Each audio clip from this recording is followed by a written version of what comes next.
Hello everyone, कैसे हैं आप लोग। उम्मीद है कि ज़बरदस्त होंगे। आज 10th क्लास का PYQ क्वेश्चन लेकर आया हूं, जो यह साइंस का सभी प्रश्न है। साइंस का कुल 25 प्रश्न इस वीडियो में हम लोग देखेंगे, जो सभी प्रश्न PYQ है। तो चलते हैं बगैर देर किए हुए। अगर आप मेरे चैनल पर नए हैं तो चैनल को सब्सक्राइब करें, ताकि आपको इसी तरह का वीडियो का नोटिफिकेशन मिलते रहे। तो चलते हैं आज का पहला प्रश्न की तरफ। आज का आपका पहला प्रश्न रहा ये। तो ग्लूकोज ग्लूकोज कितने कार्बन से बना होता है? ग्लूकोज कितने कार्बन से बना अणु होता है? 3, 6, 5, 4। तो ग्लूकोज आपका कितने कार्बन से बना होता है? तो ग्लूकोज आपका बना होता है 6 कार्बन से। कितने कार्बन से? 6 कार्बन से ग्लूकोज आपका बना होता है, जिसमें देखिए यह ग्लूकोज का फार्मूला होता है C6H12O6। ठीक है, ये ग्लूकोज का फार्मूला है, जिसमें 6 कार्बन है, 12 हाइड्रोजन है और ऑक्सीजन भी कितना है?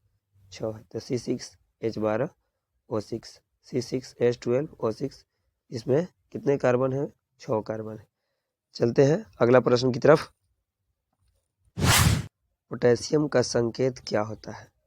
P, K, S, PS। तो पोटेशियम का संकेत होता है बच्चों K होता है। क्या होता है पोटेशियम का संकेत? K होता है पोटेशियम का संकेत। और इसका परमाणु संख्या कितना होगा? पोटेशियम का परमाणु संख्या 19 होता है। चलते हैं अगला प्रश्न की तरफ। आपका अगला प्रश्न रहा, खून का pH मान कितना होता है? 7.1, 7.2, 7.3, 7.4। तो अप्रॉक्स में देखा जाए तो खून का मान 7.4 होता है, लेकिन रियल में आपको दिखा जाएगा तो 7.35 से कहाँ तक होगा? 7.45 तक होगा। लेकिन हम लोग 7.4 अप्रॉक्स यानी लगभग लेते हैं खून का pH मान। ठीक है, तो खून का pH मान आपका 7.35 से 7.45 है। उसी तरह आपको आंसू का भी मान 7.4 ही लिया जाता है।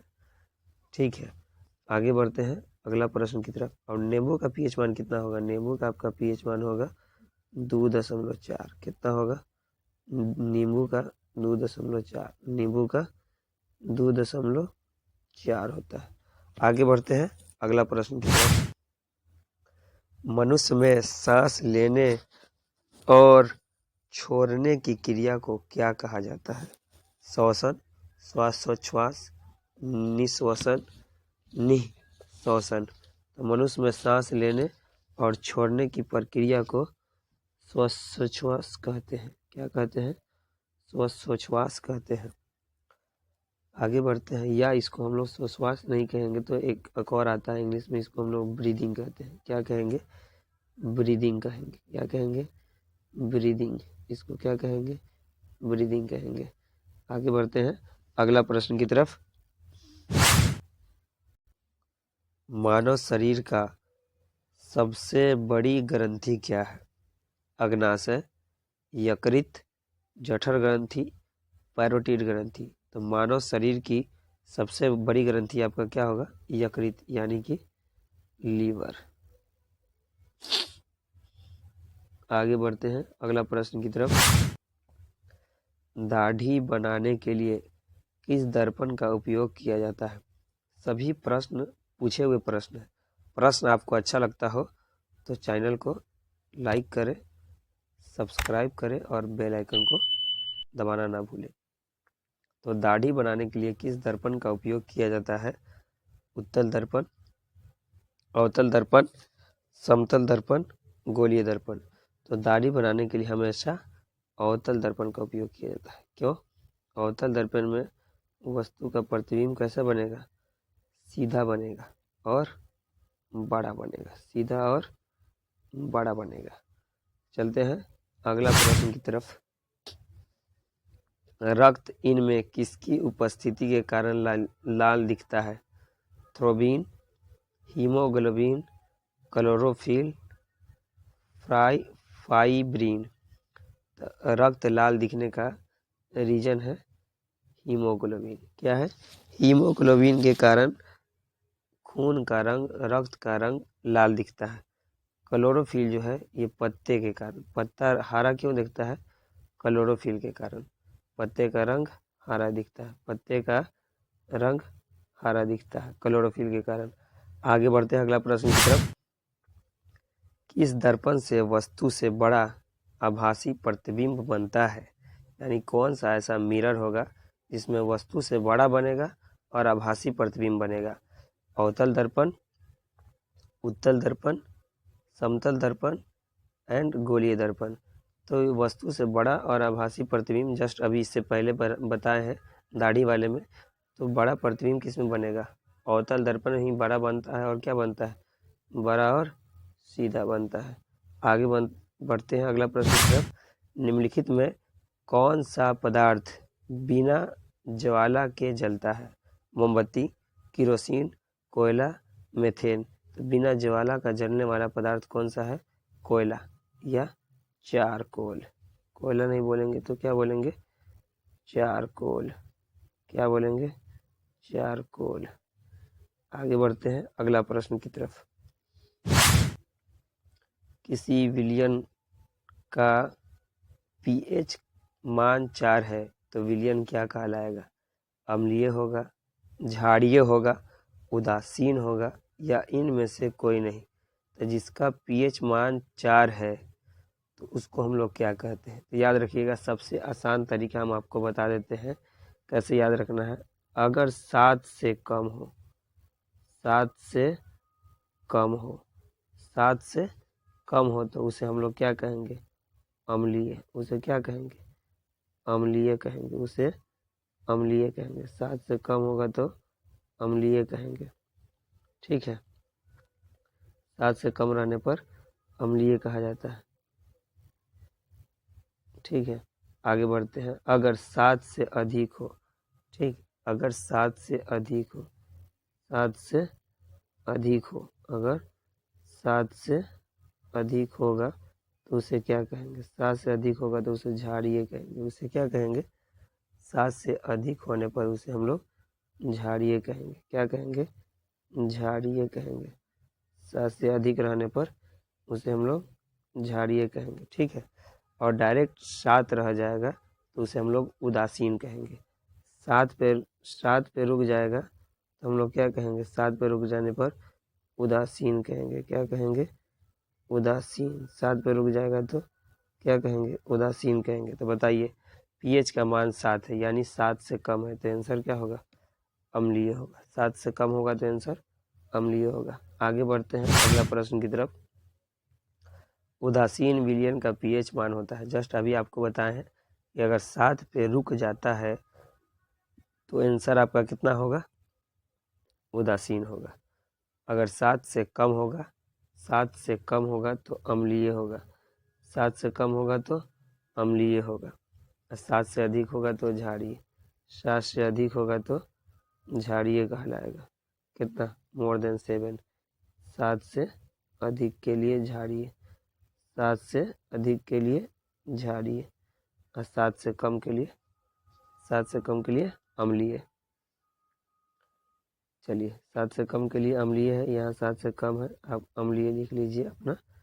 अम्लीय 7 से कम के लिए अम्लीय होगा। ठीक है, आगे बढ़ते हैं अगला प्रश्न की तरफ।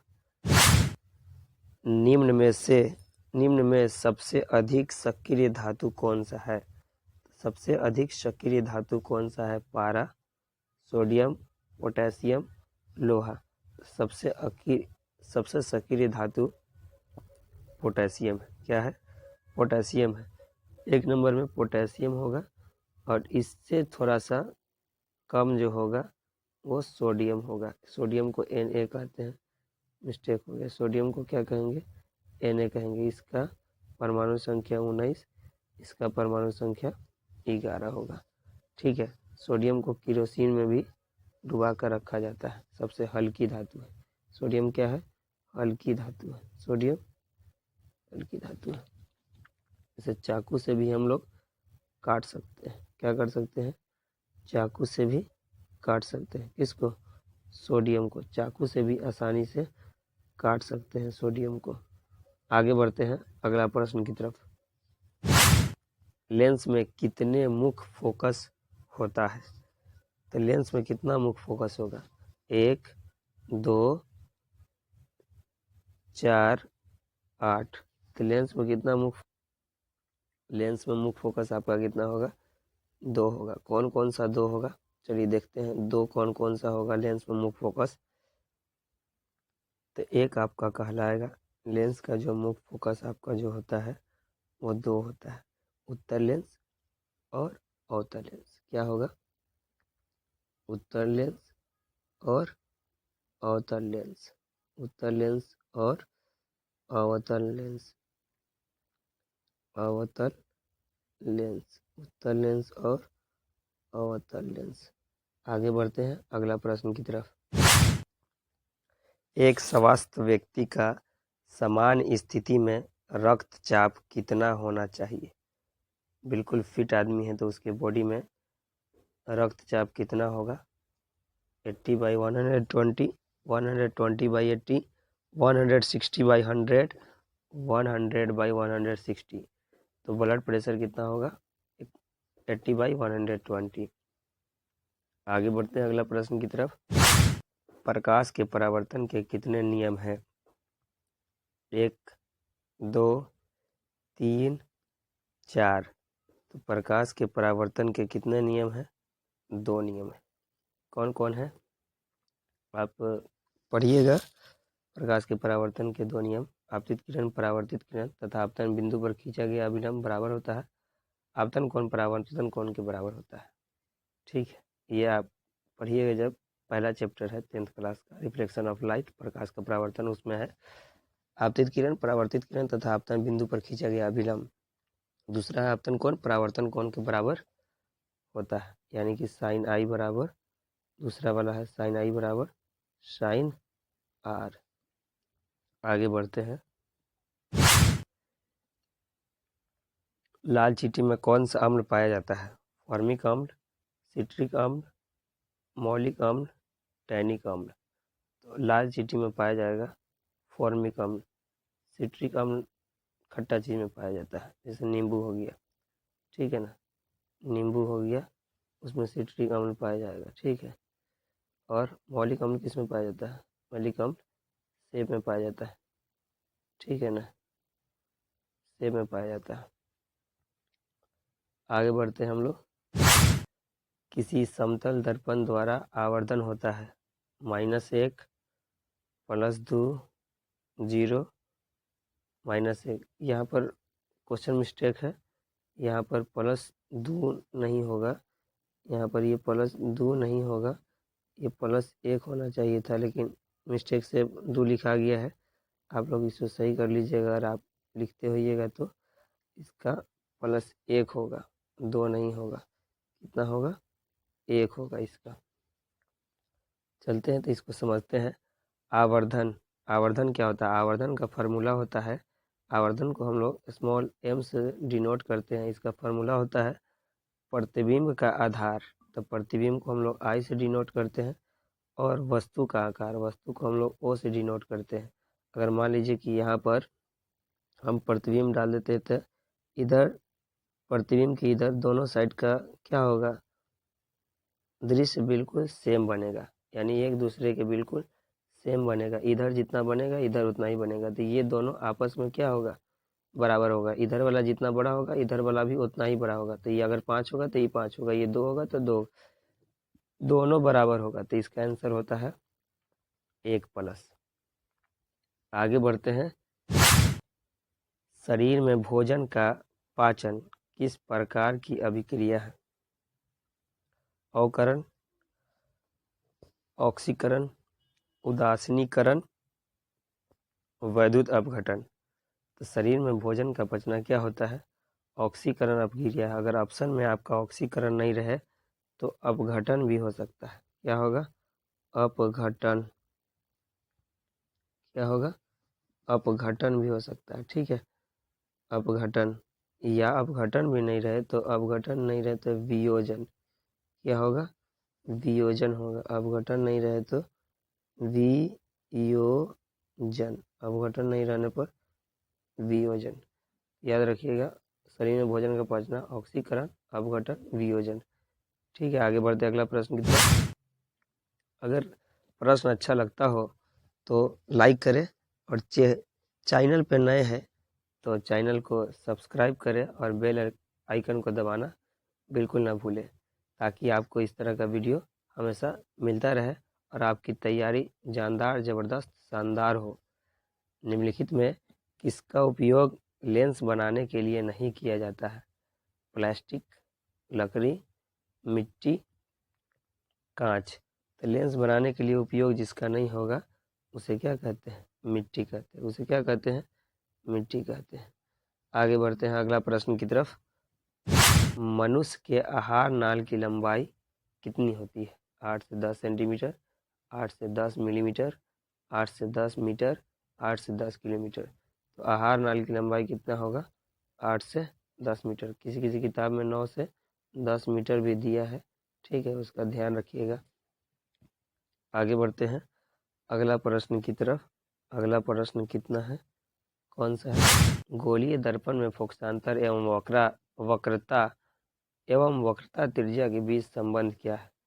R बराबर 2F, F बराबर 2/R, R बराबर F/2, F बराबर 2R। तो क्या होता है? वक्रता त्रिज्या, गोलीय दर्पण की वक्रता त्रिज्या जो होती है ना, वक्रता त्रिज्या, त्रिज्या को हम लोग R से लिखते हैं। वक्रता त्रिज्या जो होती है गोलीय दर्पण की, वो क्या होती है? फोकस दूरी की 2 गुना होती है। क्या होती है? फोकस दूरी की 2 गुनी होती है। फोकस दूरी की 2 गुनी होती है। ठीक है, यानी R बराबर 2F, R बराबर 2F। अगर R बराबर 2F ऑप्शन में नहीं रहे तो F बराबर R/2 रहेगा। ठीक है, इसको क्रॉस मल्टीप्लाई कीजिएगा तो R में 1 से कीजिएगा तो R1 जब R, 2 में F से कीजिएगा तो 2 में F से कीजिएगा तो 2F हो जाएगा। ठीक है, इसका आंसर होगा R बराबर 2F। आगे बढ़ते हैं। निम्नलिखित में किसका pH मान न्यून होता है? न्यून यानी कि कम। कम किसका होगा? तो हम आपको थोड़ा देर पहले बताए हैं कि दूध का pH मान कितना होता है। तो दूध का pH मान अगर देखा जाए 6.5 से लेकर 6.5 से 6.5 से कहाँ तक होगा? 6.7 तक, 6.7 तक होगा। लार का अगर pH मान देखिएगा 6.5 होगा। खून का pH मान होगा 7.35 से लेकर 7.45 तक। अमाशय रस का अगर देखिएगा तो होगा 1.5 से लेकर 3.5 तक। तो आप अपने बताइए कि इसमें सबसे कम किसका है? तो सबसे कम आपका है अमाशय रस का है। आगे बढ़ते हैं। लेंस की क्षमता का SI मात्रक क्या होता है? और बच्चे आपको बता दें कि SI मात्रक का शॉर्ट वीडियो आपके इसी चैनल पर डाला हुआ है, जिसमें सभी SI मात्रक एक ही वीडियो में, शॉर्ट वीडियो में आपको देखने को मिल जाएगा। आप लोग SI मात्रक के लिए इसी चैनल पर शॉर्ट वीडियो जाकर देख लें, ताकि आपका एग्ज़ाम में आने वाला SI यूनिट जो है वो बिल्कुल ना छूटे। तो लेंस की क्षमता का SI मात्रक Newton, joule, dioptre, pascal. Lens की क्षमता का SI मात्रक क्या होगा? डायोप्टर होगा। न्यूटन किसका होगा? बॉयल का होगा। न्यूटन किसका होगा? बॉयल का होगा। न्यूटन होता है बॉयल का। जूल, जूल क्या होगा? एनर्जी का होगा। ठीक है ना, ऊर्जा का होगा। जूल किसका होगा? ऊर्जा का होगा। डायोप्टर लेंस की क्षमता का। ये तो आपका दिखाई रहा है, लेंस की क्षमता का, लेंस की क्षमता का। पास्कल किसका होगा? दाब का मात्रक होगा। दाब का मात्रक क्या होगा? पास्कल होगा। दाब का मात्रक पास्कल होगा। किसका होगा? दाब का मात्रक पास्कल होगा। आगे बढ़ते हैं। आप लोग चैनल पे नए हैं तो लाइक करें और चैनल को सब्सक्राइब करें ताकि आपको इस तरह का वीडियो मिलता रहे। आगे बढ़ते हैं। 25 नंबर, मछली के हृदय में कितने प्रकोष्ठ होते हैं? 1, 2, 3, 4। तो मछली के हृदय में 2 प्रकोष्ठ होते हैं। कौन कौन से 2 होंगे? चलिए देखते हैं 2 कौन कौन से होंगे। एक को कहते हैं अलिंद, एक को क्या कहते हैं? अलिंद, और दूसरे को कहेंगे नीलय। दूसरे को क्या कहेंगे? नीलय। अलिंद का क्या काम है? अलिंद का काम है कि ये रक्त प्राप्त करता है। ये क्या करता है? अलिंद का काम है रक्त प्राप्त करना। क्या करना? रक्त प्राप्त करना। रक्त प्राप्त करना। रक्त प्राप्त करना अलिंद का काम है। और विलय का काम क्या है? पंपिंग करना, पंप करना। चलते हैं आज का आखिरी प्रश्न की तरफ। अगर वीडियो प्रश्न पसंद आता हो तो लाइक ज़रूर करें ताकि हमको भी मोटिवेशन मिलता रहे। आखिरी प्रश्न आज का, आवर्त सारणी में कितने वर्ग होते हैं? 5, 7, 9, 8। आवर्त सारणी में आपके कितने होते हैं? 7 होते हैं। तो आज के लिए इतना ही काफ़ी। फिर हम आपको बहुत जल्द अगले वीडियो में मिलेंगे। तब तक के लिए जय हिंद, जय भारत, और अपनी तैयारी को बूस्टअप बढ़ाइए ताकि 2026 का रिजल्ट आपके लिए बेहतर हो। Thank you.